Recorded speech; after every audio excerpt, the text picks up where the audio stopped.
Hello everyone, how are you doing? This is MD Tech here with another quick tutorial. In today's tutorial, I'm going to show you guys how to resolve if you keep getting this error that says that this app can't open. Check the Windows Store for more info about photos or whatever app you're having the problem with.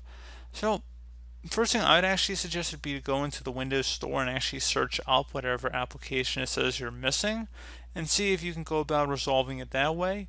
You can also try opening up the start menu and type in apps. On the best match, it should come back with apps and features. Go ahead and select that. And now you can go and select the apps and features on the left side, or you can just go down this list over here, which is what you're going to have to do anyway. Locate whatever app you're supposedly having the issue with, and you can select the advanced options underneath of it. Scroll down and then select the reset option. If this app isn't working right, reset it. The app's data will be deleted. Go ahead and select reset. So this will permanently delete the app's data on this device, including your preferences and sign-in details.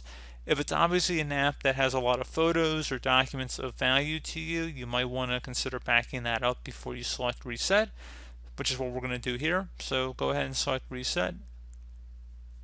And once that's done, I would suggest restarting your computer and see if that resolves the problem.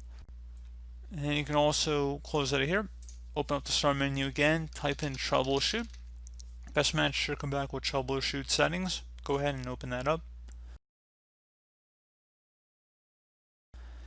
So if you're having a specific problem, so let's go underneath additional troubleshooters over here.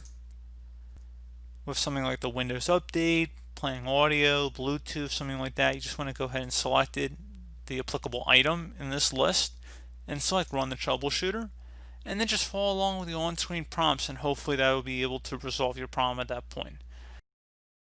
So just guys giving you a couple different ways on how to go about resolving it. So as always, thanks for watching. Do hope I was able to help you out, and I do look forward to catching you all in the next tutorial. Goodbye.